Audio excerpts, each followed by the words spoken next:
we got 3 presentations, and first of all, I need to give floor for an introductory speech to Valery Vyugin. So please, Valery. Nice to meet you, everybody. It's very important and very impressive moment for me to start this meeting, which I prepared quite a long time with my colleagues. A lot of colleagues shared this plan and trying to realize and help to realize this. And now I just would like to share with you a narrative which I prepared to explain everybody, not only you, how this idea came into my mind, the idea of our conference. 2 days ago, when I shared with, I have a presentation, my introduction will be a little bit boring, so I prepared a presentation, and I would like to share this presentation with you. Just a moment, I need a second. Just a moment. I hope you see my name. Just a moment. Do you see my name and blue screen? Yeah.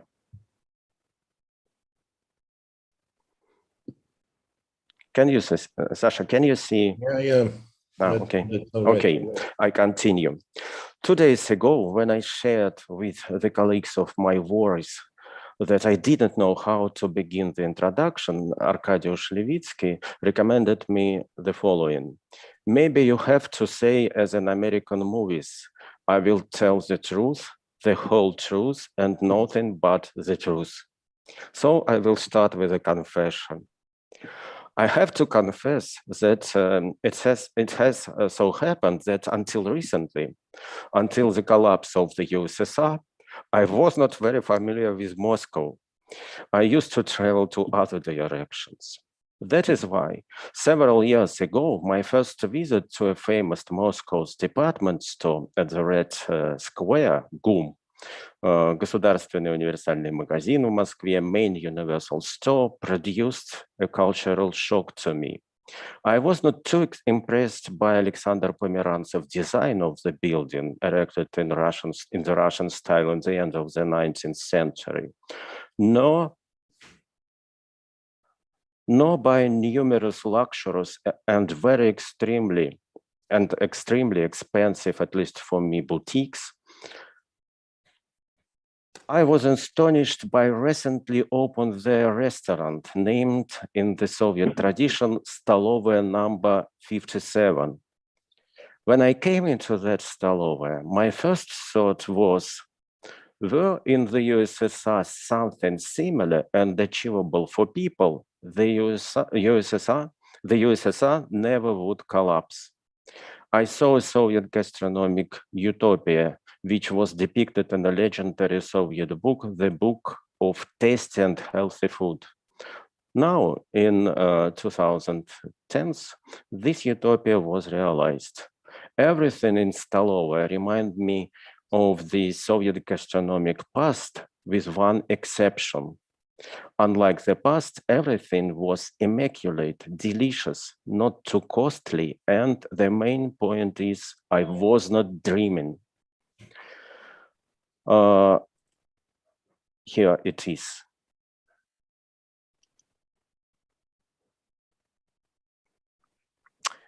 After my return to St. Petersburg, I felt that I had to know how it was possible and what it meant in terms of culture.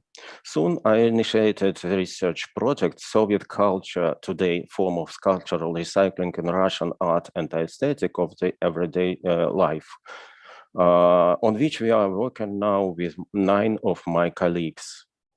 The second incident I dare to pause quickly over occurred to me in Berlin. In 2019, during my stay in Berlin, I decided to visit one of my favorite places there, Museum Ephraim Palace, where at that moment the Ost-Berlin Die halbe Hauptstadt exhibition was held. We found a lot of visitors there who were absorbed by watching numerous artifacts from East Germany's socialist past. And the only tiny of them were tourists from abroad. Almost all of them were Germans. This experience of nostalgia, of which we become witnesses, finally convinced me to organize a conference on related topics, the possibility of which we already discussed with Professor Arkadiusz Levitsky, Piotr Chworzewski, soon Professor Susanna Frank, Lyubov Bugaeva, and later Alexander Panchenko join us in realizing this plan. I sincerely appreciate their support for this idea. I would like also to say a couple of words about the title of our conference. There are two reasons why, in addition to nostalgia or trauma or other important terms, I suggested cultural recycling as a key concept for the conference on the memory of the socialist past. On the one hand, scholars in Russia, surprisingly, as if missed the fact of popularity of cultural recycling in the rest of the world. Only a few short articles on this subject were published in Russia before we launched our project. The only thesis on recycling of the socialist past in Russia was defended by Zinaida Vassilieva, who is one of the speakers today in 2019. I believe that gaps like this should be filled. On the other hand, I think that concept of cultural recycling is important due to its dissimilarity with nostalgia, trauma, and other authoritative terms used in the field of memory studies and related to it. To put it in the simplest way, in some sense, if nostalgia can be reduced to the notion of utopia of the past, then trauma can be thought as an anti-utopian vision of the past. But the question is whether we can avoid discussing the past in terms of ethical evaluations, whether we can go beyond trauma and nostalgia. I hope that recycling, as a metaphor borrowed from the field of ecology and industry, indifferent to ethical values, give us an opportunity to try. Let us start our discussion. Thank you for your attention. And I think we can continue. I don't know what to say more. Everybody knows how our conference will go. So maybe we can start with the first paper already. Yeah, sure. Great. So we got, thank you, Valera. We got 3 presentations at this panel. And I would suggest that we could have questions or comments after all 3 presentations would be over. So the first presenter is Zinaida Vassilieva from Technical University of Munich, and the title of her paper is Nostalgia or Recycling, Nostalgia as a Form of Critique. Please, Zinaida. Yeah, thank you. Let me share my screen where I have so many windows. Oops. Can you see it? Yeah. Yeah. Okay, perfect. So first of all, I would like to thank the organizers of the conference and Valery Vyugin at the first place for bringing the concept of recycling to the discussion and starting this important, at least in my view, conversation. As Valery mentioned, I used the concept of recycling in my doctoral dissertation, where I studied practices of homemaking, remaking, and repairing things in the Soviet Union and contemporary Russian society. Yet I studied it as an anthropologist, and in this sense, I approached both concepts of nostalgia and recycling in a slightly different, not slightly, but quite different way compared to how, for example, literary study scholars or cultural study scholars do it. And I use this conference and this presentation as an opportunity to reflect on how I developed this concept, because in my case, it was not a theory applied to my material, but rather a kind of a finding from the field, which perfectly catched what I wanted to emphasize, namely the materiality and the continuous work of meaning production. But I will come back to that later. So let me then go back to my research and explain you a little bit how I came to that concept, because my path was not straightforward. My interest in the DIY culture was very much due to a common sense and indeed stereotypical knowledge, as many foreign observers and many Russians themselves think that Russians do share a particular material culture. This material culture is characterized, for instance, by the widespread practices of making, remaking, and repairing objects. Moreover, this material culture is also related to a particular style of engineering thinking. It is not so much about making objects, but rather about finding good, smart, creative, and cheap solutions, the solutions that are locally understood as smart and useful. Importantly, this common sense opinion and stereotype, which indeed operates efficiently for both insiders and outsiders, received particular importance in the descriptions and memories of the Soviet society. And generally, the whole realm of this material culture has been then framed as a Soviet thing. It is true indeed that in the Soviet Union, many ordinary citizens constructed by themselves many technological tools, like some of them that you can see on the screen. For example, radios, photo cameras, TV antenna, refrigerators, outdoor showers, and many others. However, as you can probably already imagine, in my dissertation, I argued against the argument of shortage paradigm, which is usually used to explain this kind of material culture, and rather tried to uncover multiple social and cultural layers that underlie these materialities. Multiple objects and technologies of this kind were omnipresent in the Soviet society and constituted a largely unproblematic and invisible element of the everyday life.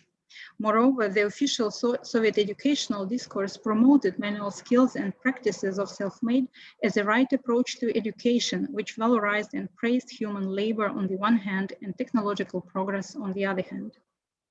Yet, however widespread and unproblematic such practices have been during the late Soviet period, they became problematic to my interlocutors by the time of 2010-2013, when I conducted my fieldwork, at least the biggest part of my fieldwork. To my surprise, many of my interview partners tended to deny any relation to DIY knowledge and skills. Typically, in the beginning of the conversation, they would recollect other people having done something themselves and then conclude with a comment like, unfortunately, in my family, there were no handymen, or contrary to my brother or neighbor, I have never been able to do something like that myself. In other cases, they were eager to talk about the DIY material world, but their narratives conveyed very contradictory meanings and emotions, ranging from very positive feelings of pride and self-satisfaction to conflicting feelings of confusion, shame, and guilt. So these contradictory emotions and the whole palette of meanings and feelings that I witnessed in my field made me think about what does this mean and why there is a gap and taboo on the subject. So what happened to those meanings that they suddenly became both visible and problematic? To give you a couple of examples, unfortunately, I cannot cite here big but interesting fragments from the interview. So I just give you a few examples from the commentaries left by the visitors of exhibitions entitled Self-Made Russia, Самодельная Россия, which displayed to the public a collection of 50 self-made functional objects created by ordinary people and collected by the artist Vladimir Arkhipov. So I won't read all of them, but as you can see, they convey very different meanings, ranging from pride, like how inventive is our people, nasz naród, or it's nice to realize that humans are able to make by himself almost everything.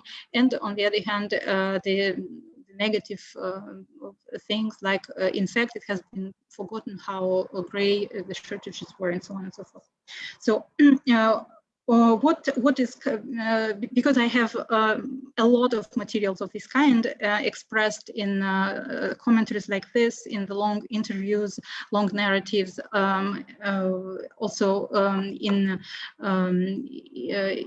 other documentations of the time, I can say that what is typical for all this context is the constant back and forth between the past and the present, and recurrent comparison between the past and the present.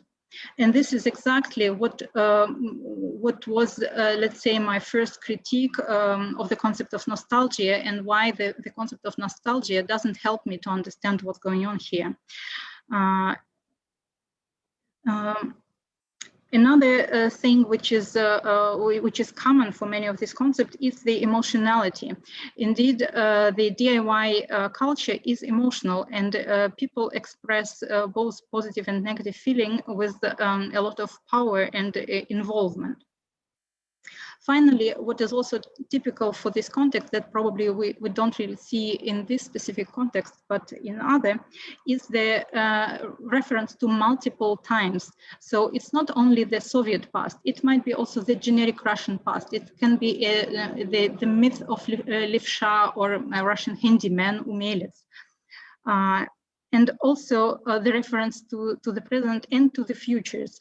Sometimes the past perfect future, so the future that had never been realized. So is it all about nostalgia? I was not sure. And I started to think about the relations between materialities, temporalities, so the different times, and the everyday meaning making. How to make sense of this narrative where past and present are mixed together, and where pride and celebration of the Russian handyman is mixed with embarrassment and shame.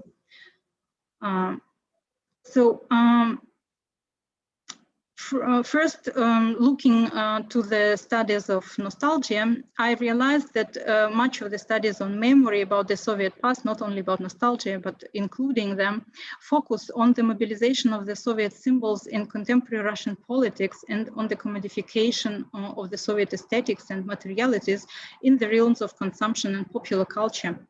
To explain the positive public response to such political and/or commercial performances and initiatives, scholars often use the concept of nostalgia, understood as an irrational and emotional work of memory or a symbolic resource for capitalization. This scholarship, however, often focuses on the official memory politics or on the commodification, and fails to address the everyday work of meaning making. So my first step away from nostalgia framework was the engagement with the critical studies of nostalgia and memory work. And here I will just show some of them, all made based on different empirical material. So for example, the book in the middle, Nostalgia for the Modern, is a book by Turkish scholar Özürek, who analyzes the ways in which Turkish citizens started to appreciate the secularist and modernist and nationalist foundation of Turkish Republic once they experienced significant religious pressure in the recent past. Another example, it's the book by Ferguson on the expectations of modernity, where he explains how the expectations of modernity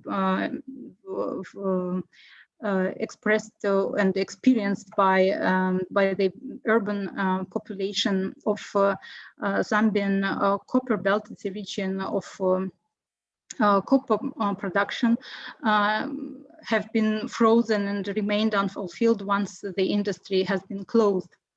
And finally, the book on the left is the book edited by Todorova and Gille, where they both invited to rethink the so-called nostalgia of the East Europe or post-communist region, not as an irrational and emotional utopia of the past, but rather as the critical commentary to the present, when people identify in the past some important values or social phenomena that they miss in the present.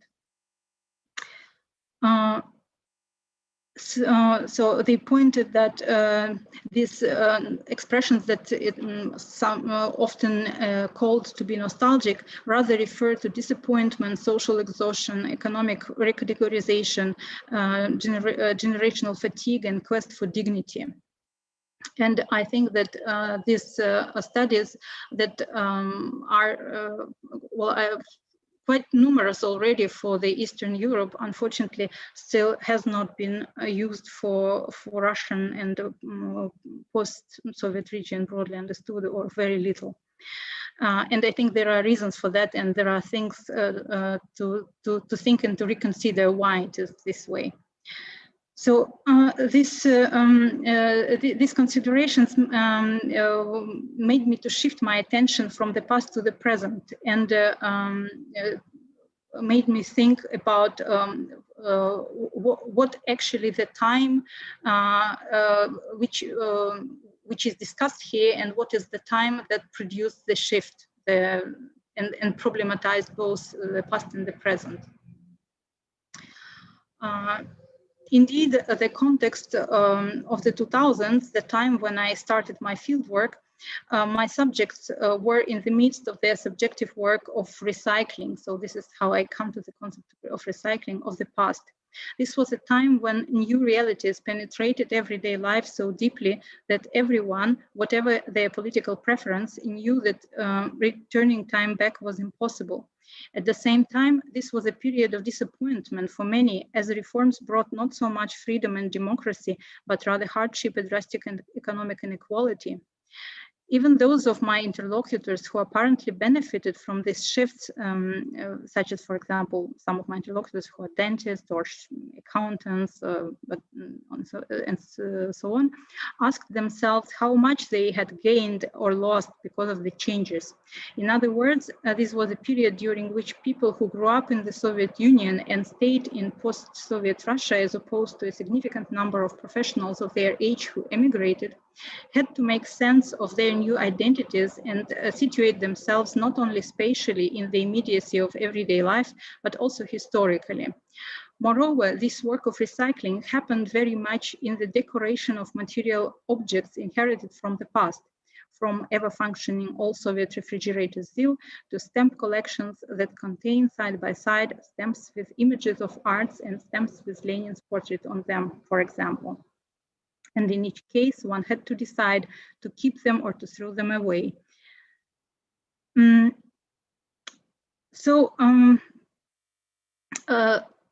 After this change, let's say, in my reconceptualization, I started to pay particular attention to the context where I can witness mixed feelings and mixed and contradictory meanings. Like, for example, this one, it's also one of the commentary from the book that I already cited above.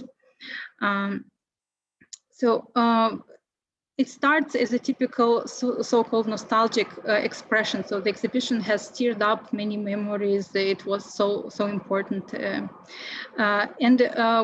What is most important, that things that you made by yourself were respected by the others and were evaluated in a special way. They contain different energy. Abundance is, of course, not a bad thing, but it's not everything.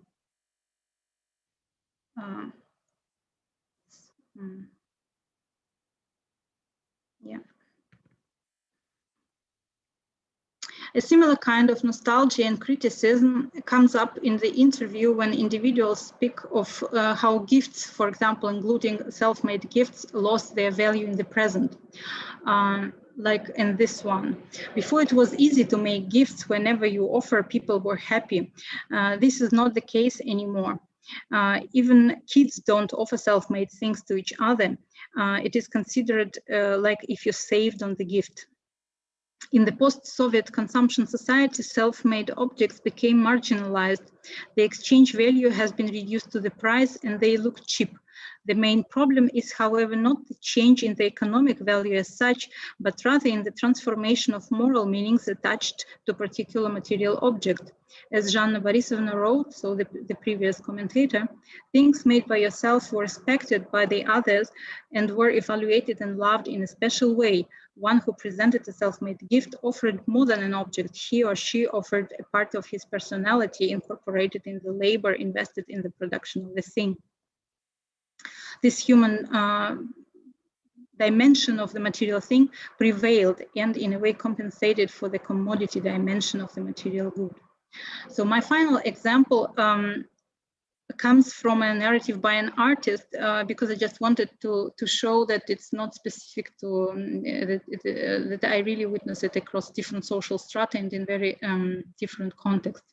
So, for example, this is the installation by by an artist from St. Petersburg, who can be indeed interpreted as a conceptual artist who plays or who uses Soviet symbols in a playful way to rethink them in a new context. However, this playful way looks differently when we look at this piece and in other his pieces in the context of his biographical interview that he gave me, fortunately. And for example, while explaining me his other installation or group of works, rather, he commented in the following way. Like, I remember the former Soviet shops and counters. I understand that there was sausages of one kind or two or three kinds, and that was enough. I could buy a sort of yogurt. When I enter a shop now, I see several dozens of sausages varieties. When I see that, I do not know why. In fact, I understand it can be good to have so many varieties, perhaps more than good, but it's too much somehow. Something is happening because there should be some other essential values. Indeed, he is explaining me at the moment the series of work called Eternal Values, but I find that it's instructive, the commentaries, and then in his biographical interview, he also explained how actually the challenge of the 1990s and the loss of all material and professional security made him rethink his all professional way to be an artist and to be a sculptor, because he had to reinvent himself as a sculptor with like no material means. So all these subjects coming from different social strata and occupying unsimilar social positions in the contemporary Russian society perform instances to what I call soft version of resistance to a particular hegemonic discourse. That is, and those performances are usually called as nostalgic and therefore devalorized and left without attention as irrelevant, irrational, emotional commentaries. However, I agree with those authors who argue that these forms of nostalgia help us to understand what are the elements of the past that these people miss in the present, and in this respect provide a critical commentary to the contemporary condition. Contrary to nostalgia, the concept of recycling does imply a continuous work and effort of the subject to transform substances from the past into something different and workable in their present. And in this respect, I really appreciate Sonia's Luhrmann definition that she gave in her article on recycling of skills acquired in the Soviet time and then reapplied in the post-Soviet context, in the context of religion reconstruction. But this context is less relevant to us than the phrasing of hers. So she wrote, in order for something to be recycled, it must be first declared to be trash and then reworked into something else that is regarded as useful. The process is always constrained by the material available. You can make paper clips from an empty can, but not from a broken bottle. And the finished product might bear traces of the recycled material. Recycling then offers a metaphor for what people do with ways of thinking and acting that no longer quite work, and with the remains of an infrastructure that is no longer maintained. What I find particularly valuable in this definition is the appreciation of the recent past, which is in the reworking, in the process of reworking. Something must be declared to be trash, and then it's our job to identify what has been declared to be trash and what social consequences it has. And the appreciation of the present, because the work of recycling, which demands energy and time, indeed is full of constraints, material-wise, emotional-wise, and social-wise. The concept of trash is important as it indicates a particular temporality, which has been increasingly at the end which has been increasingly applied to the DIY culture in the 1990s, 2000s. The quick arrival of previously inaccessible and often unknown commodities, for instance, domestic supplies, resembled a sort of materialized and therefore objective evidence that the kind of life that many Soviets had experienced for decades was in fact poor and deficient, something that needed to be urgently amended and adjusted to the norm. The apparent contrast between the design, color, and technical advancement of these new commodities and the materiality that was previously available challenged the common sense understanding of what a normal and acceptable is. Importantly, this contrast suddenly made visible the particularities of the former materialities. So that's why the DIY culture became visible, while for many years it remained invisible. During this period of rapid marketization and normalization of capitalism in Russia, practices of making, remaking, and repairing things were stigmatized as being obsolescent, inadequate, and Soviet. The multiple fixes and gizmos that for years remained invisible and constituted a kind of glue holding together the imperfect fragments of everyday Soviet material culture suddenly stood out as the remains of an undesired life, as trash to be thrown away, and yet often still useful to maintain the everydayness. How many minutes do I still have? Do I still have some? A couple of minutes, actually. Oh, okay.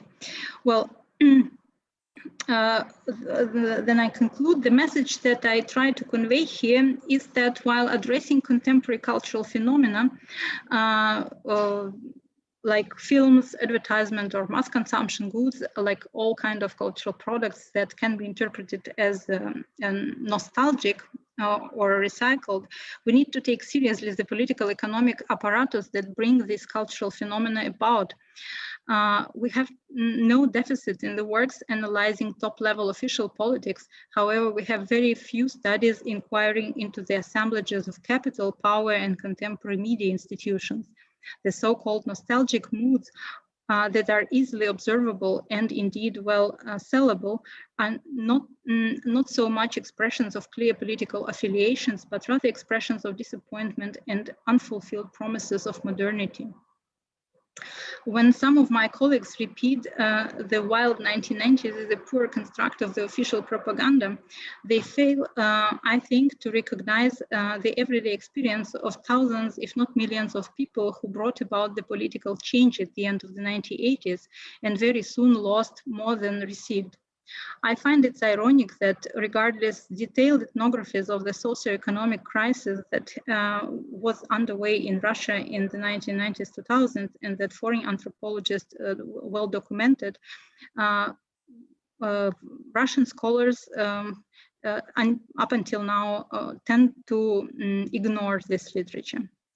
My final note is on the importance of our political positionality as researchers, as indeed we are part of those who construct new hegemonic discourses and potentially have competences to contribute to the public dialogue. Thank you for your attention.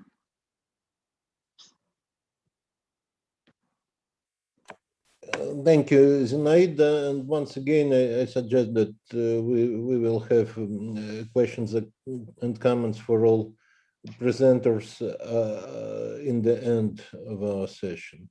So let me now give the floor to Alexandra Bogdan from the University of Bucharest. And the title of her presentation is The Commodification of the Socialist Past in Romania, Club and Promotion between Retrofitting and Retromania. Thank you very much. Good morning, ladies and gentlemen. I'm very happy and honored to be here. So today I'm going to take you on a journey, on a very visual journey. Just a moment to share my screen.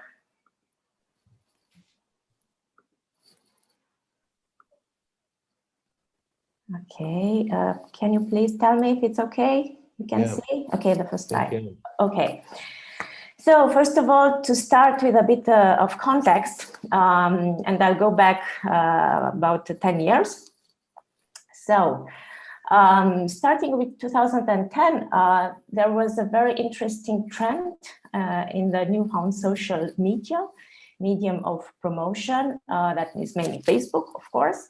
When I first saw a poster like this, and it was pretty weird to see, again, Ceausescu, not exactly everywhere, but let's say in a great number of promotional postings on Facebook. Then I also saw images like this because the posters, were meant to promote clubbing theme parties, where people dressed as pioneers, as workers, and so on. What was also very weird was that the people that were in these images seemed to be quite young. That means that either they were born after 1989 or there were like 3 or 4 years when the communist regime fell. And also there was also a sort of trend in publishing polls, questioning, okay, the perceptions on the communist regime. And what was also interesting is that, okay, a poll from 2013 said that, yeah, half of Romanians consider communists a good thing, which was, again, a bit problematic. But the same day, another media outlet published, just a moment, published another framing of this poll, saying that half of Romanians consider communists a bad thing. So it's quite a balanced reading. So this, with all this information gathered, I said, okay, that's a very interesting trend, mainly because what I saw was young people that didn't have this memory of the communist past, which I framed under the title of Displaced Nostalgia. And there were 3 main territories that I covered. First, the fourth is what I'm presenting you today. It's the fourth territory where this displaced nostalgia can be traced. So let me just point the 3 territories and then I'll get into the visual part. So for the first territory, I think that mainly we can talk about a media constructed post-communist nostalgia, which comes at a very specific moment. It's the end of 2008, 2009. It's also the period where there is the global economic crisis. There are lots of polls that are published saying that, okay, people tend to think about a bit different about the past. But also then I found this other poll questioning, okay, who are the nostalgics? And the question on the poll made me think, okay, the world used to be a much better place, and that's, I consider, many point to a limit of toward this type of instrument of measuring, a poll. Okay, if we are talking about the past, we also can talk about the past and the nostalgia for a period when people were young. The first territory that I studied was the press releases of these polls. So on this graphic, you can see with a purple line the number of polls that were published between 2008 to 2019. With the orange, it's the media framing of the headlines. And with the green line, it's the number of news articles. And we can see, let's say, two waves of media framing nostalgia, of a media constructive nostalgia.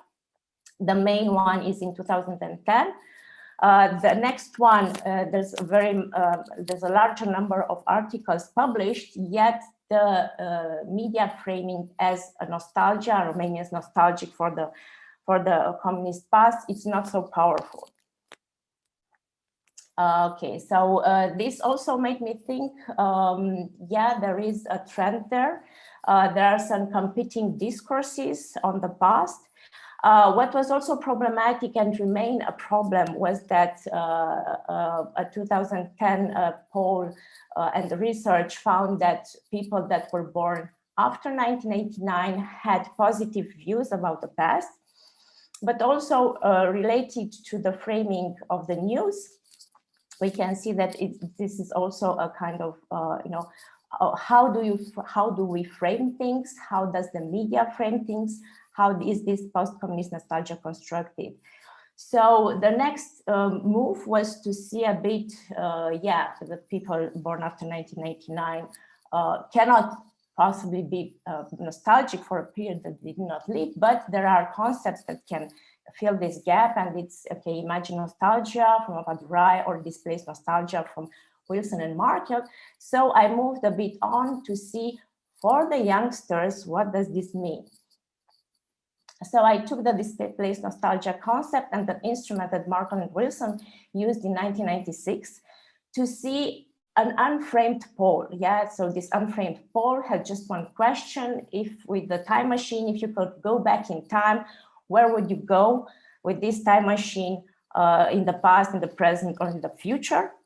And with my colleague Natalia Vasileniuk, we asked the students in our school the same question, but localized for Romania. And we saw that, in fact, the layers of understanding are a bit different, mainly framed as a curiosity. I want to go to the past to know what happened. There are also a second category. I want to go to the past. I want to change it so that we could live better in the present. And it was a slightly smaller segment of responses that said, okay, I want to go to the past because there are nice clothes, nice music. So maybe this little part can be understood as a displaced nostalgia. However, the first two categories of responses made me go to the third territory, which is the three waves of history textbooks. That means I had to look a bit, okay, if these kids, these students are eager to know things, that means that there is a gap in the knowledge. And this gap in the knowledge can be traced to how the history books were conceived and published. And what's very interesting is that, okay, there are three waves of history books. The third wave, starting with 2006, can be seen as a change of paradigm. That means that the history was no longer in the textbooks, but also in classes, was no longer taught chronologically, but it was taught thematically. Yeah, so we had history of diplomacy, and inside this segment, it was a chronological line. That meant also that for the textbooks, the number of pages covering the interwar period and the communist period went down. Okay, so just to see the 11th grade textbooks and the 12th grade textbooks from 23 pages to pages on. So we try to link a bit, okay, whoever was born in 1989, what kind of history book had access to. So of course, people born after 1989 had access to books that belonged to the textbooks that belonged to this third paradigm of history framing in the textbooks. Okay, then we link this. I link this to what was to be seen in the posters, the clubbing posters for communist team parties. So yes, I also had field work trying to see. I think 2016 there were still parties that were organized usually for the 1st of May that had this communist themed play. And actually on the field, I realized that it was actually not very much. It was just a poster. Not even the music had tunes that were related to the socialist period. So I said, okay, let me gather all the posters that I can find and see what's in there. It's obvious that there is a change of generation in the clubbing attendance. People who are young are these kids that are born after 1989. So I first look a bit on what type of posters we can find. And for the 1st of May Workers' Party, there is quite a lot of posters that combined sorts of images, symbols, and colors that reminded of the propaganda posters.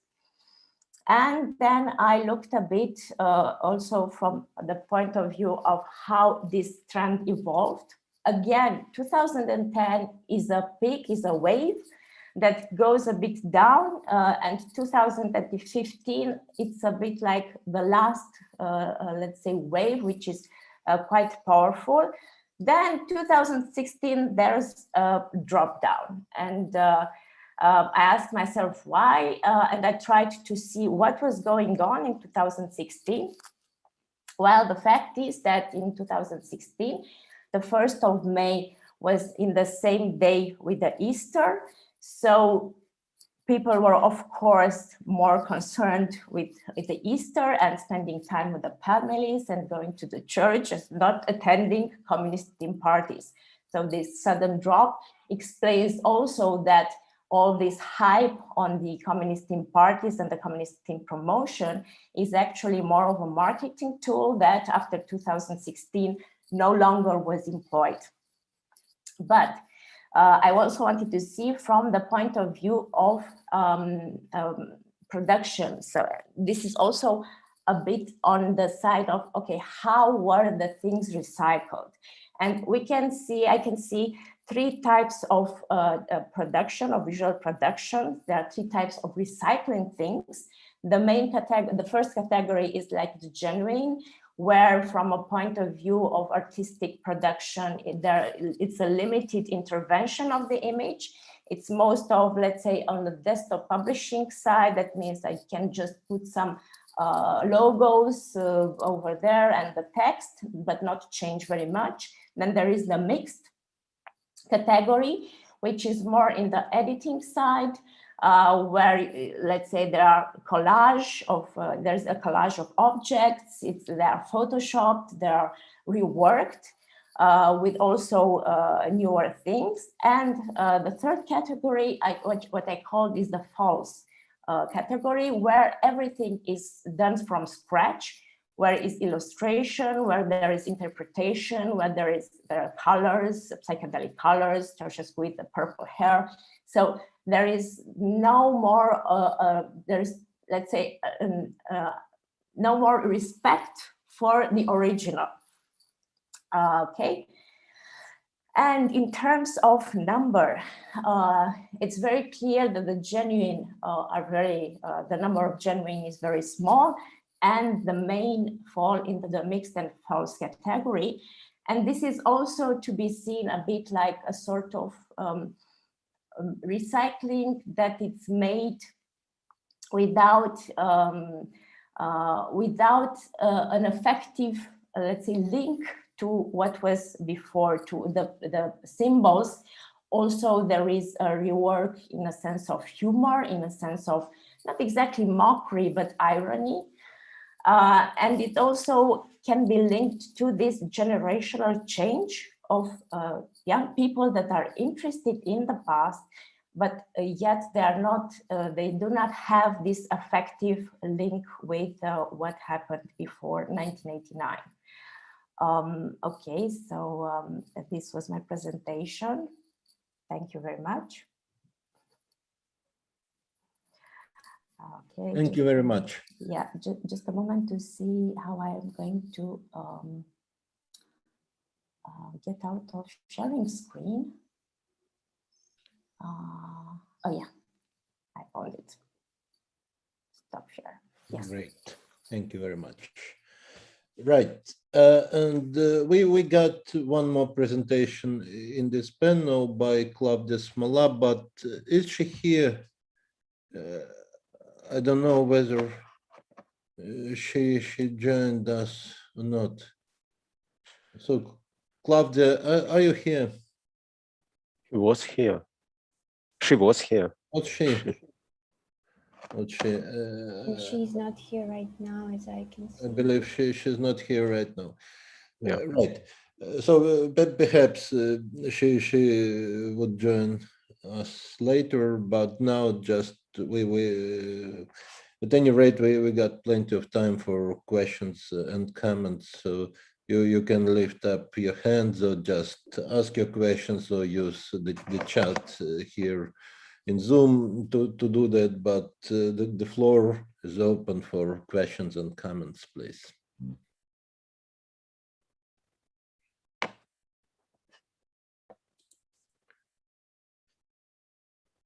Valera, please. I have a question to Zinaida, of course. Zinaida, thank you very much for your very interesting presentation. But you told about cultural recycling and about nostalgia, but you didn't mention, maybe I missed it, I don't know, didn't mention the notion of tradition. I think, I don't know that it is true, but maybe sometimes we can thought about this die as about tradition, which was not dropped to the trash and just continues now. Maybe I missed. So we think about what as about tradition? I'm not sure that I don't know, but perhaps that the practice you describe in detail. Okay, I got. Mm-hmm. Yeah, this is tradition, but not a sort of recycling. Yeah. That well, I'm not sure that we are speaking from the same epistemologies, but so in anthropology, tradition has been for quite a long time opposed to modernity, but it has been also criticized quite a lot to show that within the modern society, like something that used to be called tradition is already domesticated, transformed, and so on and so forth. And basically, well, even the term tradition is not really used because, for example, if we are talking about this even really like looking traditional skills, when they are taught in a club of crafts or something, so the way of conveying this knowledge is not traditional. So in this sense, it's of course not traditional. Moreover, I can say that very often the practices of bricolage and similar practices are described as non-modern or anti-modern, and this is exactly what I also argue against in my dissertation, saying that the DIY practices emerge only as hybrid practices against the background of modern commodities and modern material culture. So that's why I don't really work with the concept of tradition, but yeah. Thank you very much. Thank you. Any more questions or comments? Well, actually, yes. I got a question for Zinaida as well. Basically, you were talking about sort of moral critique, but actually, when we talk about these handmade issues, so on, we deal with recycling not only metaphorically but literally. So something which is defined as trash is recycled indeed. So when you recorded your interviews, did any of your interlocutors mean something like ecology, emphasized that these practices were and maybe are nature friendly, so on. So the issue of trash is indeed the problem in present day culture and in Russia in particular. So did they talk about ecological issues? Well, I could identify at least two trends. Let's say one is when the ecological discourse is imposed as already, let's say, the global imported discourse to the local practices. So, and another one is when I was talking with the engineers who were developing technologies of recycling in the Soviet context, but they understand this ecology in terms of economy. So in the Soviet, let's say, industrial ontology, ecology is part of the industry. And if the industry is well organized, it is ecological. So they don't speak in terms of ecology, but the practices that they describe and their purposes that they try to pursue successfully or unsuccessfully are in contemporary sense ecological. So indeed, a good question which I could ask based on this material, how it happened to be that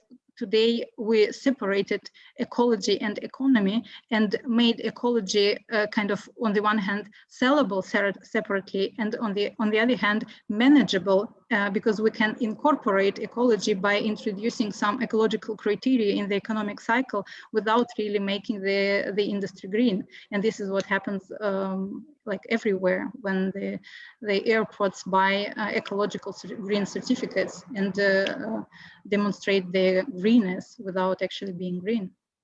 So I think it kind of leads us to a very fundamental question: what ecology is, how we think our economy, and what are the differences between different types of economies. Yeah, thank you. Well, actually, I see that Claudia Smola has joined us, so perhaps we have to go on with our presentation, with the last presentation in this panel, and then we'll continue our questions and comments. So Claudia Smola is from the University of Dresden, and her presentation is entitled "Recycle Art, Recycling Socialism in Recent Russian Art." Please, Claudia. Thank you very much. I'm very, very sorry. I confused the time. We have 9 o'clock now, so it was my mistake. But I'm very happy to be here, and I will just share my screen.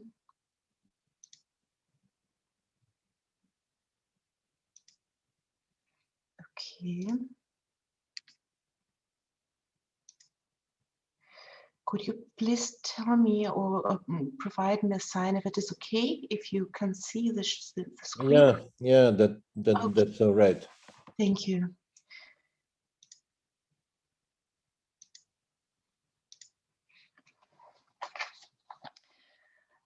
Can you hear me well? Yeah. Fine. The title of my lecture is a pun, Игра слов, on the concepts of recycle art and recycling art. On the one hand, materials, forms, and objects of socialism are recycled. On the other hand, on a higher level of abstraction, the ideas, the pedagogical practices, and the Soviet past itself become the object of reutilization. In the new art in Russia, and I would add maybe the leftist art, socially or politically engaged art,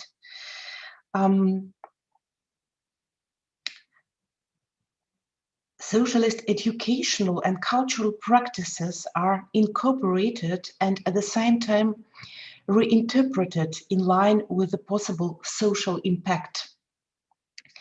In doing so, the artists create spaces that can be experienced on a physical, social, and interpersonal level. In June 2016, several young artists and poets staged the action 45 Hours of Truth in the framework of the Disillusions Do-It-Yourself Festival. They occupied the premises of the former printing house of the Pravda newspaper and reopened it as a house of culture, Dom Kultury. Both the concept of the houses of culture, spaces of creative encounters for the Soviet youth, and the terrain of the communist propaganda press were thus subjected to a reinterpretation. In the erstwhile typography, the moment of truth, Час правды, Момент правды, Час правды, was declared. Talks and lectures about revolutionary press organs and actionist art were organized. In a building that is home to one of Putin television's channel, I think it was 24 channel, today, and at the same time, the building that is home of decade Pravda offices, a group of painters established their artist studios. This initiative was set up to start an inquiring or research and educational dialogue with ideological past. The Pravda action is one of many collective, socially critical practices of commemoration, I would call it commemoration or creative investigative commemoration, that according to the artist's statement should help to gradually reach a new understanding of the present by exploring the past. Symbols of socialist culture and the officially fetishized Soviet past are neither erased nor exposed. So it is not this straightforward critique of the past, but also but some more complex. They are rather renegotiated or redefined in the sense of a creative alternative. In a series of remarkable artifacts of recent years, the newly found interest in participatory projects of early Soviet art, a nostalgic quotation of the post-revolutionary pathos of egalitarianism and emancipation, goes hand in hand with social or communicative aesthetics. And just to list some important or more famous terms, theoretical terms, or also concepts, here relational aesthetic by Nicolas Bourriot, our dialogical aesthetics by Grant Kester, social aesthetics Lars Bang-Larsen, 2006, or collaborative tone, and also material complicity. Relational aesthetic is perhaps the most famous term coined by Nicolas Bourriot, and all this have been practiced on a global scale since 1990s. Various diachronic experiences of the border crossing between life and art have been reanimated and updated. So we are speaking here about two different, or maybe synthesis of two different trends or phenomena in the contemporary art community and also in the Soviet past. For example, avant-garde or projectionism, Lev. It is clear that the great revolutionary utopia, so this attempt to bring the art into the reality, a revolutionary utopia of the 1920s, in which the transgression of art into everyday life was the order of the day, cannot be revived today. Instead, the artists strive, in my interpretation, for what Bourdieu called micro-utopias. The principle of spatially limited collective actions and pedagogical projects equipped with a specific program, similar to Alexander Rodchenko's Workers' Club, Рабочий Клуб, 1925. Inspired by Rodchenko's unfinished model, the group Что делать created an installation entitled Activists Club, Aktivistski Klub. I have listed here or exposed here two pictures of it. And on the left side is just a reconstruction, of course. So this installation by Что делать was set to become an example of aesthetically effective social education and formation of a new subjectivity. As the theorist Dmitry Vilensky explained, the Activists Club was to revive the spirit of Soviet time projectionists, which would be highly needed in times of new social inequality. Modeled after both the Gesamtkunstwerk of the late avant-garde and the social aesthetics of the 90s and 2000s, the synergy of professional knowledge has proven to be decisive. Disciplines such as medicine, pedagogy, and psychology have participated in research conducted in the context of projects in hospitals, schools, factories, and so on. Moreover, Что делать dedicated one of the issues of its paper in 2016 to the houses of culture, so the topic of this issue. And I have quoted one fragment from this issue. So I read, we believe that houses of culture can become places for the formation of a new public beyond the limits of the neoliberal creative class and focal points of the development of political communities of people ready to produce and defend socialist foundations for culture and art. Regardless of this rather daring leftist rhetoric, the group is forced to appeal to Soviet collective memory in small-scale projects that are mainly staged at the Rosa Luxemburg House of Culture, the DK Rose, in Petersburg.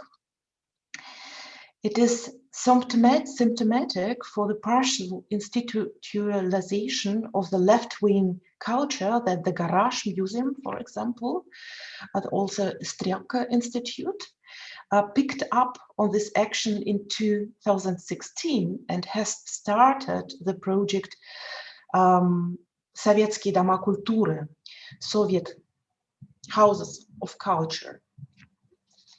Also, the urban initiative and social movement Partizaning, partisans of urban replanning, партизаны городской перепланировки. Members include Igor Panosov, Sonia Anton Polsky, Dima Zayats, and others. When organizing the workshop entitled Workers' Club in 2014, here is my next slide. They also explicitly referred to the early Soviet avant-garde.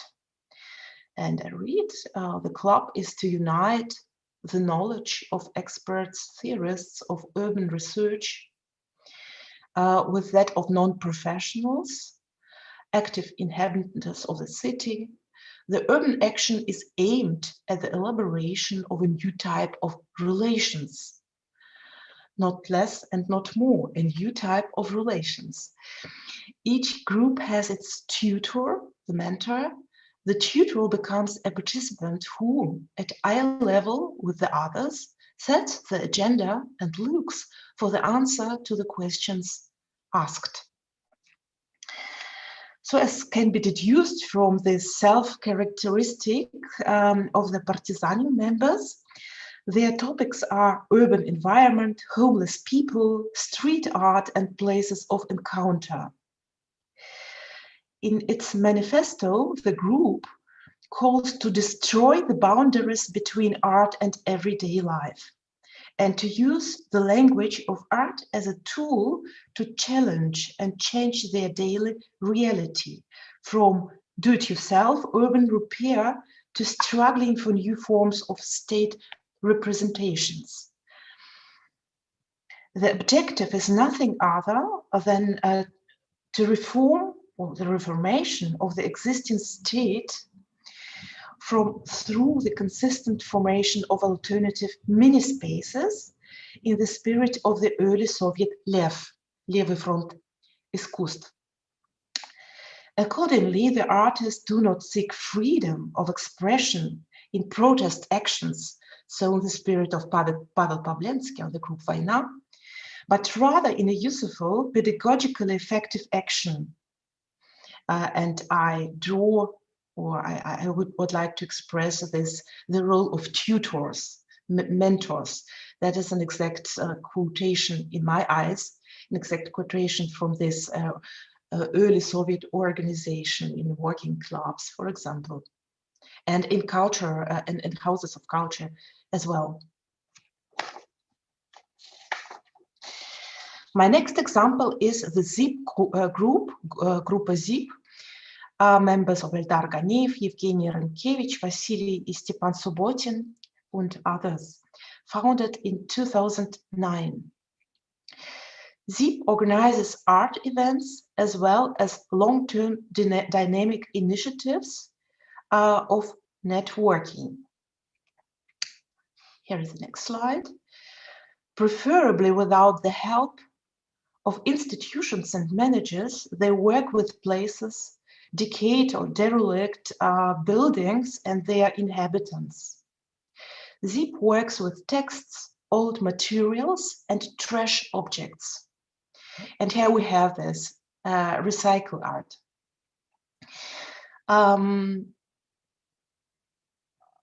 But not only, also they attribute a social agency and an inherent value that has become, I quote, alienated and lost in the course of the production process. In doing so, they make recycle art in proper sense. Also, they organize installations and events in former Soviet factories, which are decayed and non-functional now since the collapse of the Soviet Union. The artists clearly draw upon both Russian avant-garde practices and on minimal artists such as Carl André, Stuart Brisley, Robert Smithson, and Arthur Barriot. The legacy of this artist is incorporated or included in the new ecological and anti-globalist art. The materials and things that are used embody global inequality and inherit worldwide anti-globalist garbage and trash projects. Just a small comment, trash or garbage project is a very popular form of alternative, as you know, of course, of alternative art worldwide. So just to draw attention on the pollution of the air and the ecological issues as a whole. The self-imposed goal of the ZIP group lies in the change of local environments through the exploration of the Soviet historical and cultural heritage in public spaces. And here also, I think it is rather important to stress this link between history, Soviet past, and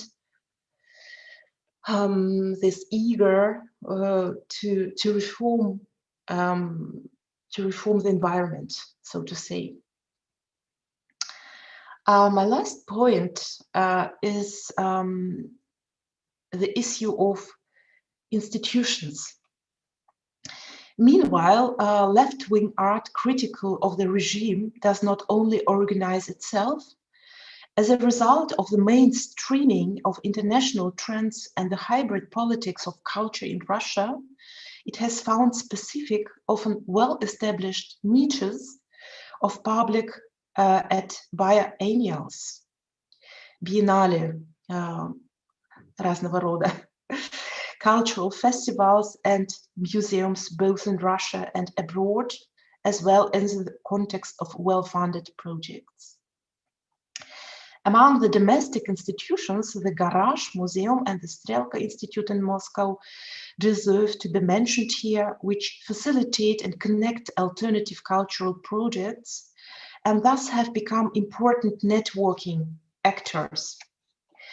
An example is the Industrial Ural Biennial of Contemporary Art, Уральская биеннале современного искусства, which has taken place since 2010 in Yekaterinburg and in other cities of the Sverdlovskaya Oblast, and which enters into dialogue with the region's labor heritage. The specific regional setting of the biennial draws on physical work, large factories, and the exploitation of human resources. However, the region also cherishes the memory of the achievements of the Ural industrial age in Soviet times. Art projects are staged in non-exhibition spaces, for example, in printing houses, typography, factories, and on urban wastelands. The Ural Biennial combines works of local artists with those from the global art community with the intent to investigate the genius loci in a performative way. Site-specific project experiment with industrial environment. They explore possibilities of interaction between production and art, between workers and artists, and between mechanic and creative work. In 2010, for instance, the Ober-Isetsky and Uralmash engineering plants and their technological departments were used for special projects, специальные проекты. One of the notable works that year was the art object leisure, отдых. I just chose this among a great amount of projects in the first Biennale, Uralskaya Biennial, just to illustrate my thesis of recycling Soviet past and Soviet productional culture. And that is the next slide. Отдых Кирилл Ас, Анна Ратафьева, which consisted of a wood arbor, as you see, created for the workers of the Ober-Isetsky engineering plant. The construction was intended both as a shelter under which the factory workers could enjoy their free time or have a lunch or smoking break, and as a cultural venue. The allusion to the Soviet past is significant here. The arbor was created in the spirit of Soviet park design from the heyday of the central parks of culture and leisure, центральные парки культуры и отдыха. but also the gesture of giving the factory, so to say, the gift to the workers, an artifact that they can actually use, a gesture of symbolizing the artist's solidarity with workers, is remarkable here. The arbor is styled after Soviet community spaces, yet at the same time, it resembles modern meeting points as they can be found in various art projects all over the world. And I just wanted to ask how many minutes I still have. A couple of minutes. A couple of minutes, thank you. In 2017, the Ural Biennial entitled New Literacies focused on the relationship between work and leisure, which has become both precarious and unclear today, in the time of complex technologies, new digital knowledge, and of the marginalization of physical work. Based on Walter Benjamin, who in turn had been inspired by the early Soviet theorist Sergei Tretьяков, poets and painters were invited to occupy certain production units as workers.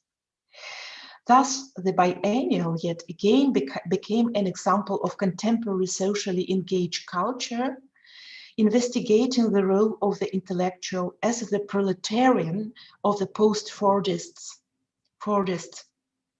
era. In the group project Департамент труда и занятости 2015, so the Department of Labor and Employment at the Ekaterinburg Museum of Fine Arts, such a reanimation of socialist cultural practices with the objective to analyze current times is commented as follows. That is my last quotation. No, I don't have. In the 2000s, a return to material work with numerous references to the industrial culture of the 60s, 70s can be observed. To a large extent, this return was linked to the desire to overcome the growing alienation from the work processes and to resume serious work after postmodernism. So a gesture to counter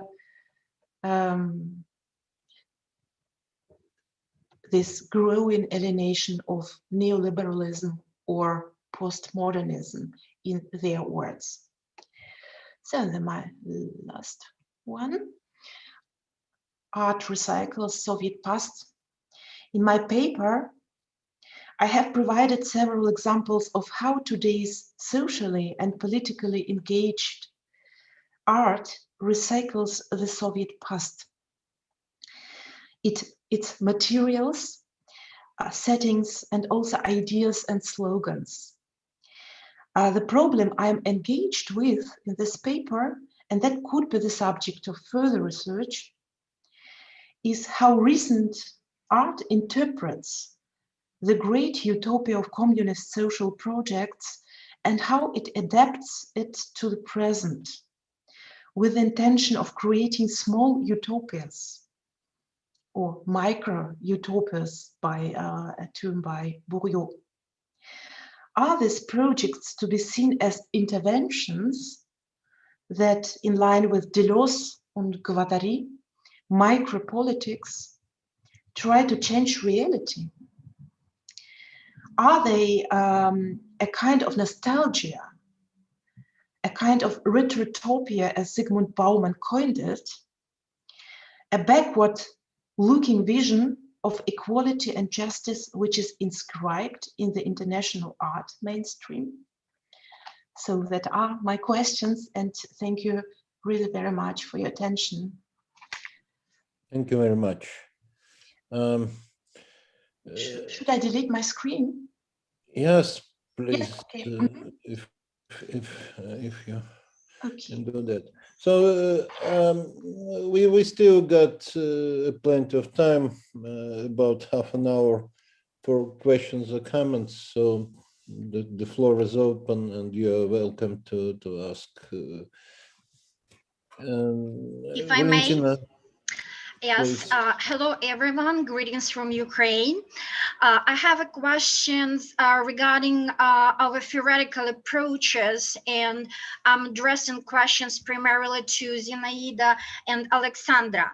As far as I understood, please correct me if I'm mistaken, Zinaida is trying to oppose two terms, asking nostalgia or recycling, while Alexandra trying to benefit from both terms, explaining how nostalgic feelings can use recycling as an approach to implement these nostalgic feelings. So I would like to ask you to elaborate on this point, and just to clarify my question specifically to Zinaida. Are you linking nostalgia to emotions, to kind of irrational feelings, while a recycling in this opposing mode should be regarded as a technical action with no emotions behind this action? I still suspect that it might be like feelings, maybe not only or specifically nostalgia, but anything else. Could you please elaborate this point? And two questions, if I may. I'm sorry for taking so much time. For Alexandra, thank you so much for absolutely fascinating statistics. I have the first question is about who is the memory actors or memory entrepreneurs who contributed to the rise of nostalgia. I'm specifically wondering about state memory programs or state memory politics, how it's contributed or opposed the rise of nostalgic feelings. And second question about the images of nostalgia. As far as I could see from images you provided, Ceausescu is number one, representative of Romania socialism and the main object of nostalgia. If any others you can provide, I would just love to get more information on this topic. Thank you. thank you. So who will be the first? I can answer first because the first question was, I think, addressed to me. Well, no, I didn't really want to say that recycling is not emotional and rational. Instead, I wanted to say that in literature for quite a long time, nostalgia has been framed as something emotional and therefore politically could be ignored. So in the context of the discussion, let's say about one could even say on the European integration, some authors have argued that because the Eastern nations or Eastern European populations has been framed as being nostalgic, irrational, community tied, and so on and so forth, they has been opposed, let's say, to the Western rational normal subject and therefore dismissed in the discourse. That's why the argument of this literature that we need to unpack the concept of nostalgia, how it is being used, to understand how by referring to this concept, a discrimination is being executed.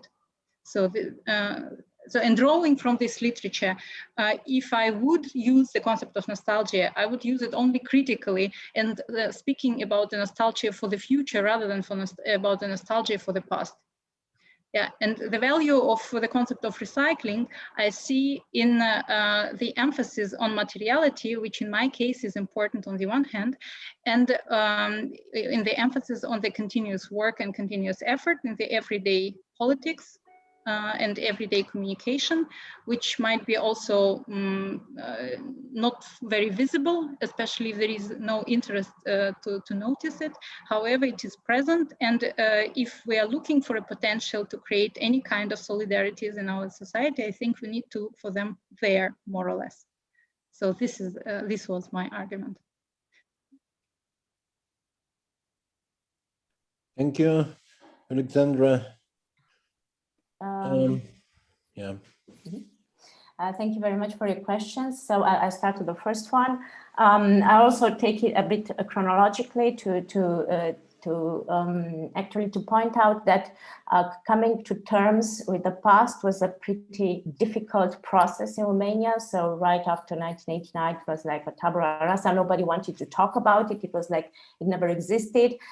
Slowly, people. This was also, let's say, like a main framing of also of the communist past as a very bad period. Well, of course, with all the experiences and all the abuses of the Ceausescu regime. But 2010, there was 2010 comes after the presidential report condemning the communist regime. And after that, we can see that there are the space of public speech on the communists starts to be populated with also alternative discourses. From an institutional point of view, there was also a quite of, let's say, absence of coordinated work. That means that until now, there is we cannot say we have a museum of the communist period. There are private initiatives that are going on. There are also institutes that are researching all sorts of problems related to the past.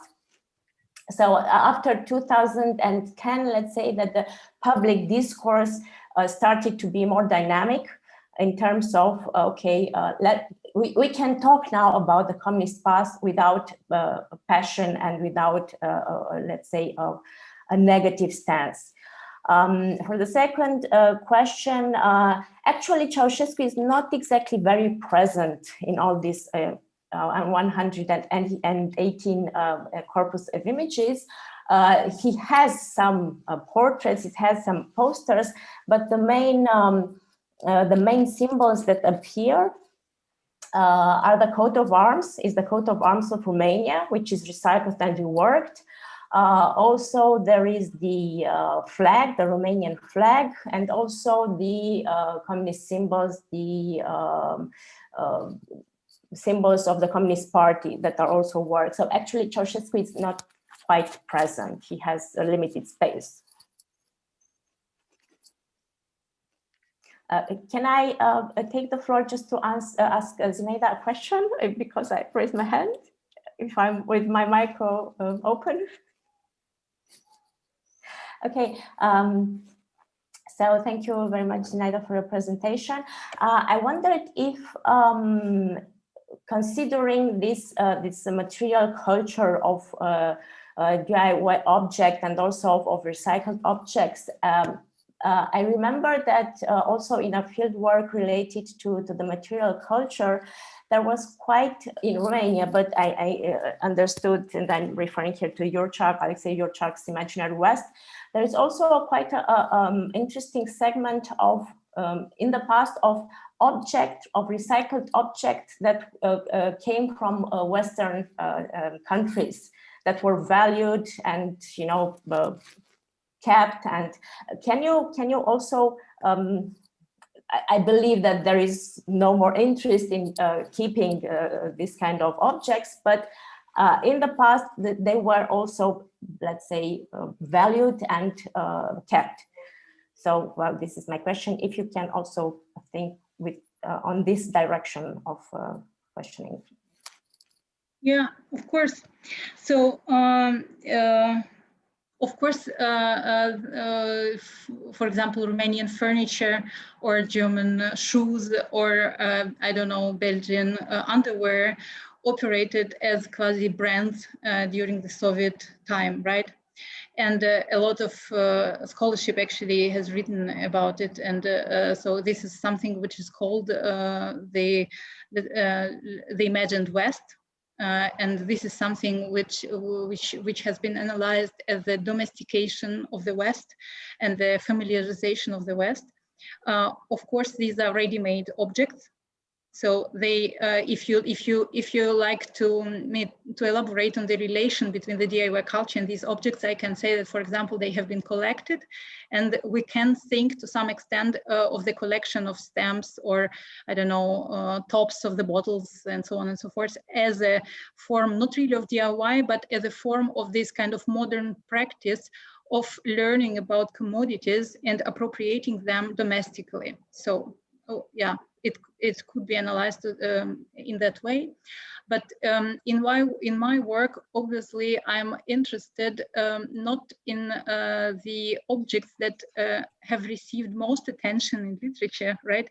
And indeed goes in the same interpretational direction, namely that there is a normal West and there is abnormal East that would like to learn from the normal West also through this commodity, and then so get normalized.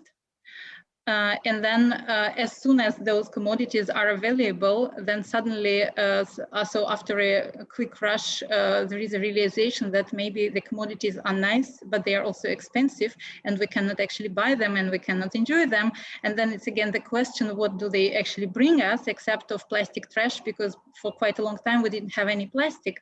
So then it's a kind of a long discussion going into a slightly different direction. So I'm not sure if we need to spend much time. And I also have questions, so maybe I also take the floor. Yes, please. So I have one question for Alexandra, which is empirical, and then one conceptual question to Claudia. So I'm really curious about this new structure of the manuals of history, and whether you see, let's say, this thematical separation of the chapters, thematical structure, as opposed to the chronological, as a way to construct a different community, imagine community, and if yes, then what kind of community? Is it a pan-European community, and is it then a kind of a European integration project, this school books, or it's still a national community? Because I could also imagine that the material that you describe is a kind of response for the erasure of national boundaries in the context of the European politics. So it's one question. And my second question to Claudia, I actually have a couple of questions, but I will probably ask only two. One is, I think that you use really a lot of very different contexts, where sometimes I can understand why you're talking about recycling, and sometimes I would rather speak about domestication or reappropriation, especially as in the case of Что делать, when they basically kind of the leftist community reappropriate leftist spaces and basically claim the continuity of the same epistemology by adding some new pieces to it. So to what extent actually you find the concept of recycling productive for all these unsimilar, in my view, cases, especially because, for example, the political economy of Industrial Biennale is amazing because it's part of the global project on contemporary art market. But it's a side remark. And then the other question is about this anti-globalist ecological move, and then how this anti-globalist move actually correlate with the globalist socialist promise. So where is the global socialist solidarity? Thank you. Thank you. Thank you. Okay, thank you, Znaido, for your question. Actually, yes, you pointed quite pertinently to this remake and reconception of the textbooks, of the history textbooks. It happened in the wake of preparation for Romania to join the European Union.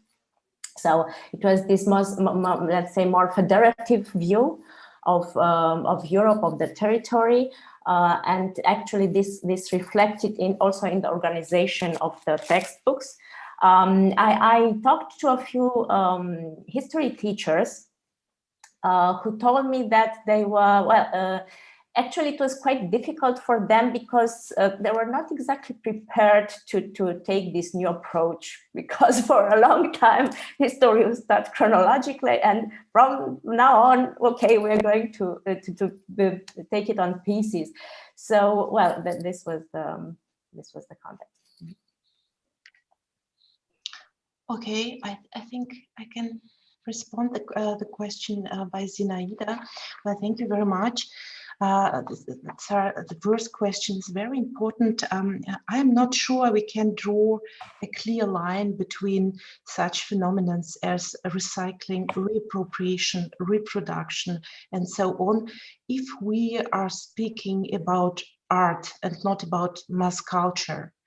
So I think this individual strategies of reapproaching the Soviet past is a sort of hybrid phenomenon between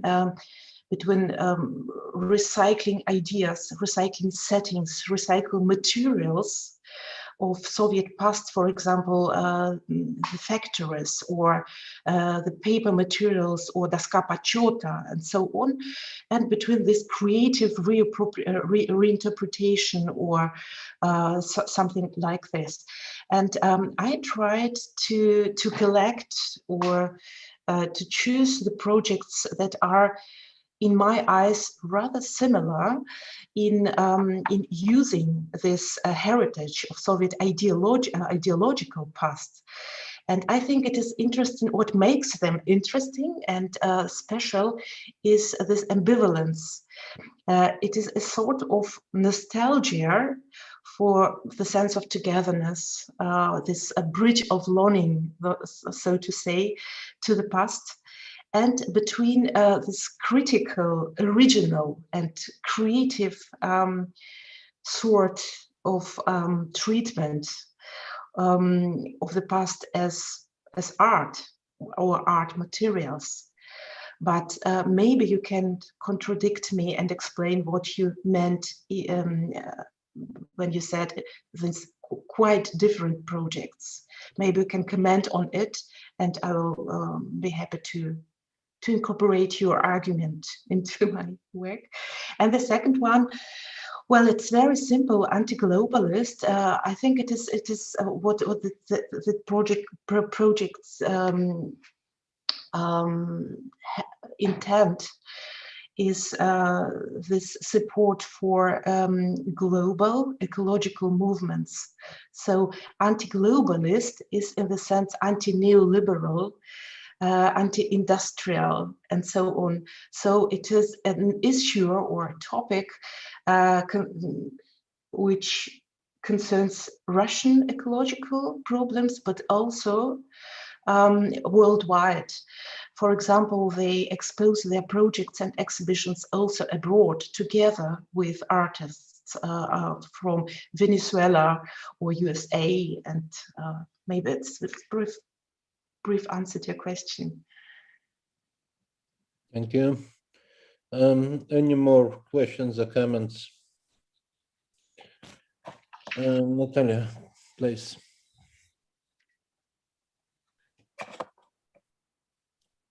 Oops. Natalia wanted to ask a question, but no.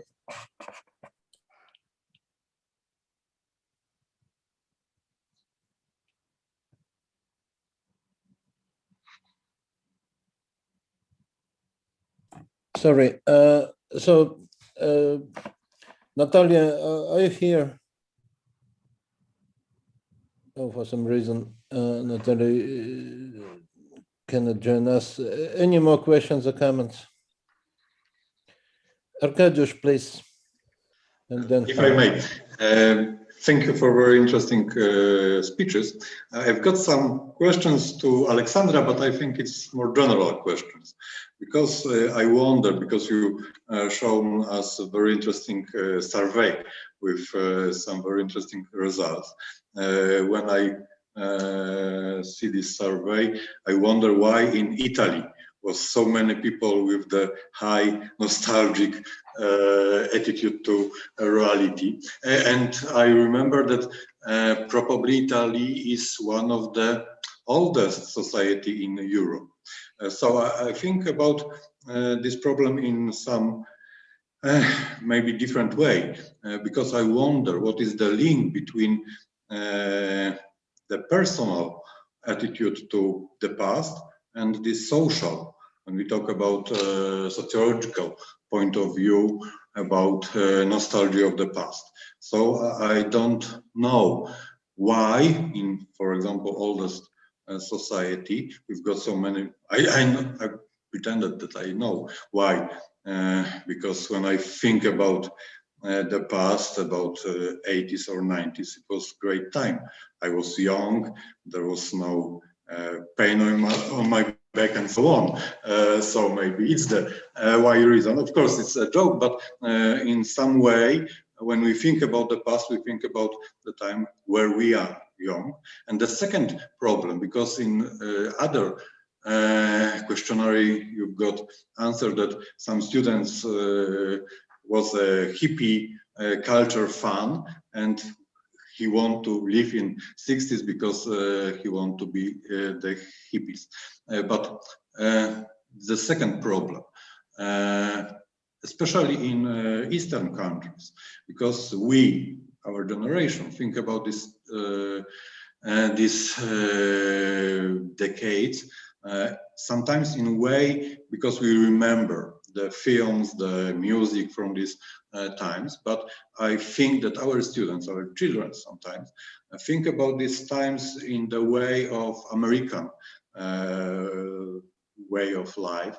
They think about the Doors and the Beatles, not about the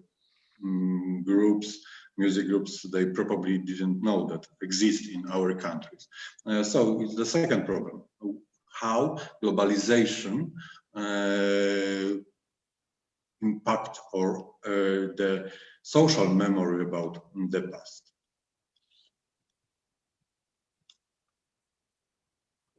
Okay, thank you very much for your question.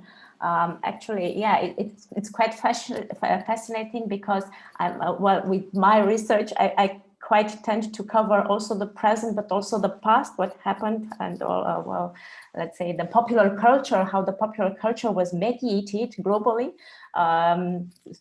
towards East. Okay, regarding let's say this distinction between personal and collective memory. What was very interesting in the survey with the students was that, okay, there are several spaces of mediation. So it's the families, the schools, mass media, and this type of, let's say, popular culture mediation mainly came from the family. So that also pointed to some questions regarding, yeah, did they discuss about the past in the family? Yes, but not so often. So they have multiple sources to construct this image of the communist period.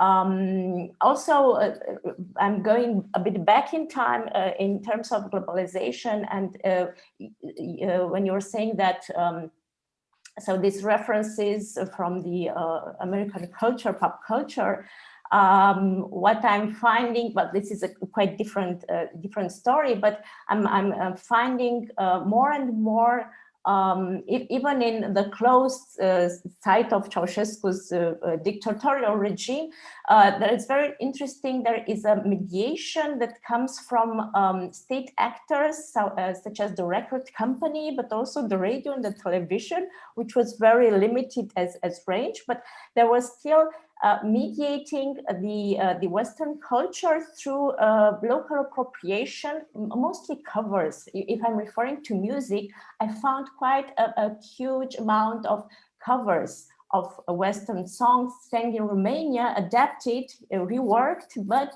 actually the source is the Western top 100.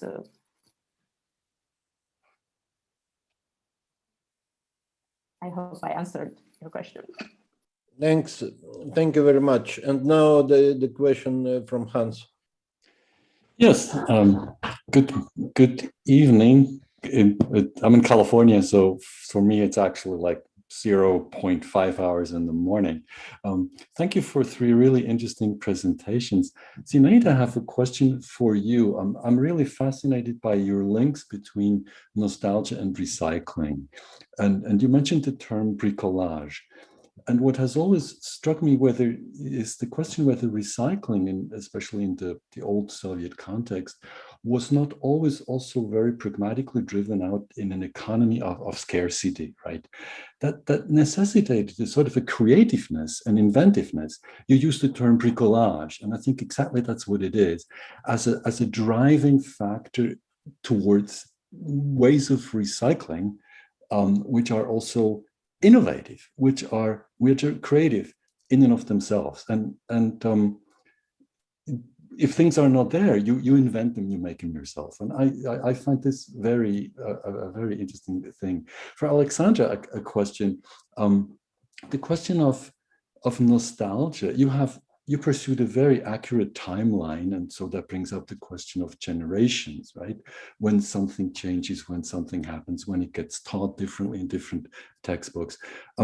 How do you create nostalgia in people who have not actually lived the thing that they're now supposed to be or beginning to be nostalgic about? There's public discourse, obviously, but is there also the individual, personal, familial approach? I think you answered some of the question a little bit when in your answer to Arkadiusz, sort of going in that direction.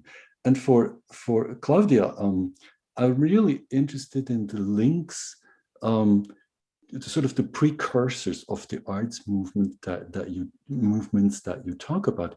You mentioned Robert Smithson at some point, the land artist, but I was also thinking of Joseph Beuys as you know, in the 1960s, both ecological, site-specific, community building kinds of enterprises.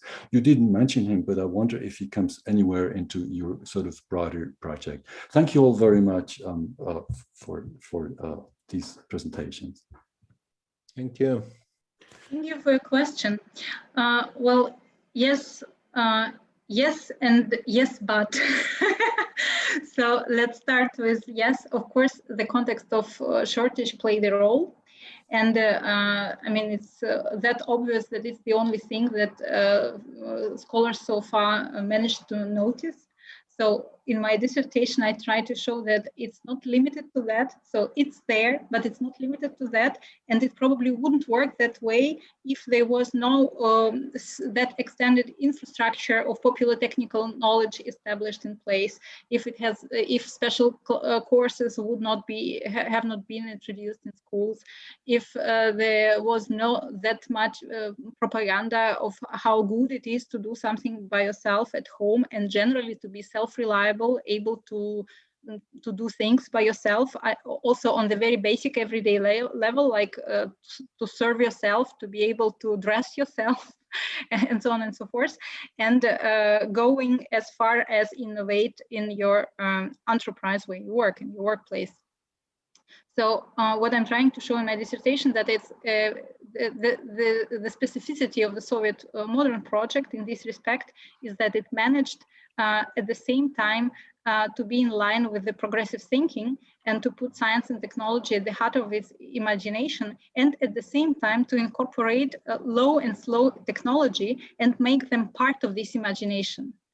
So this is basically kind of the argument, or part of the argument that I make in the dissertation. So yes, I agree that it's in relation with the innovation culture, but it's also important that let's say this kind of everyday DIY material, everyday culture has different aspects, and part of these aspects are also involved in this Soviet modern project, and part of them are still left in the domestic realm. And this is, for example, sometimes gender specific, sometimes not.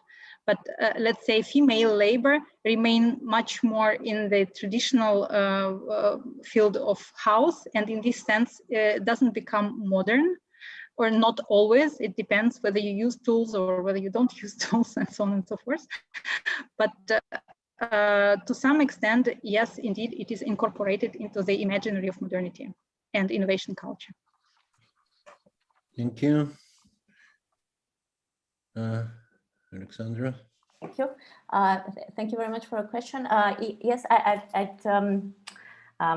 like to call a broader frame and to put well, all the posters and trends that I talk about, also in this larger nostalgia industry and commodification of the past, which is quite global, which links because, well, lots of research that say, yeah, nostalgia is a very good trigger, is a marketing tool, is a quite powerful marketing tool.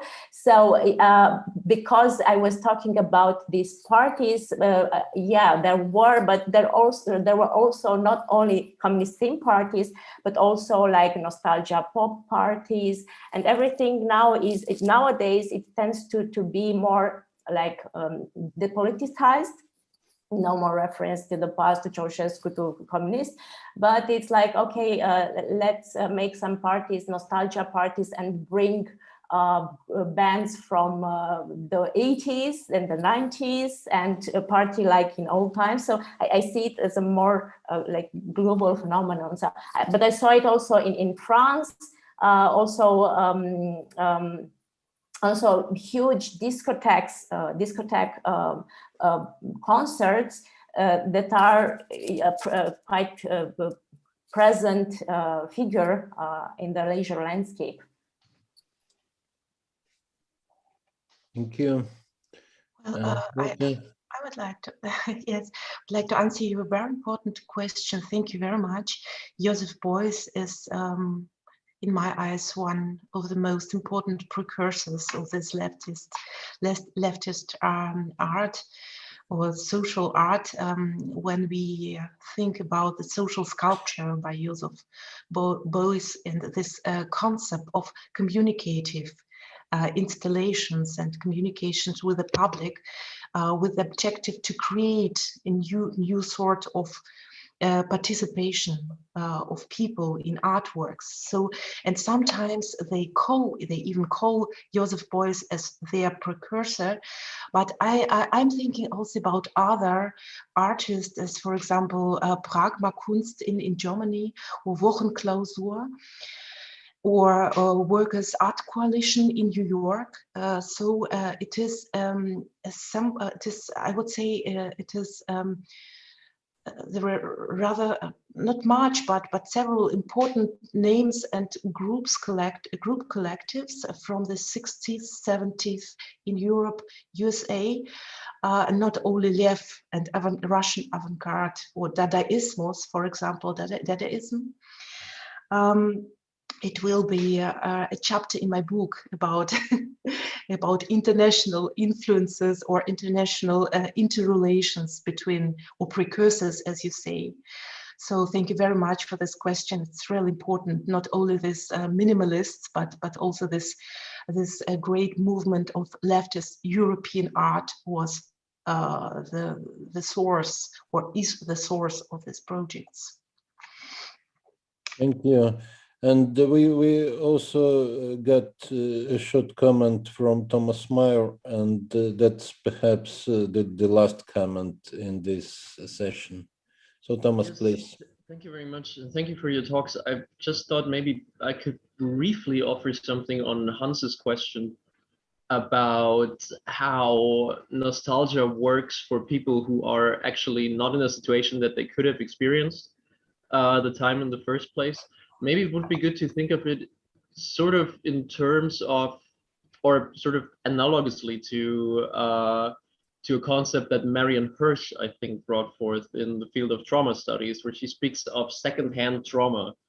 That's, if I remember correctly off the top of my head, that is usually passed on through family discourses, mostly.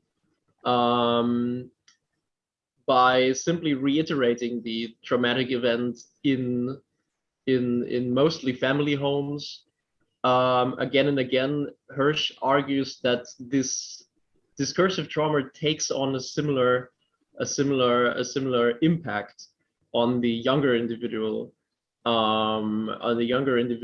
as the initial trauma had. And maybe I can see that sort of in terms of nostalgia. When I think of myself, I'm probably one of the youngest people here. I was born in '95. A very good friend of mine in Novosibirsk, born in '92, has never experienced the Soviet Union at all. but displays a very, very large amount of nostalgic sentiment toward the late Soviet Union, precisely because of such a passing on of nostalgia and trauma, because his family belongs to those in Russia that were particularly impacted and particularly suffered a particular loss of status during the 1990s, as his father was an engineer in the Soviet Union and then lost his job, and they never recovered economically from this. So I could see sort of a similar argument to Marian Hirsch's trauma argument in terms of nostalgia, although this is admittedly a case in which trauma and nostalgia are very closely in close proximity there. Thank you. That was perhaps the last comment, and now our session is over, and the next session will start at 11:30 Moscow time, which means Greenwich Mean Time plus 3 hours. Thank you for presenting and attending this session. Thanks.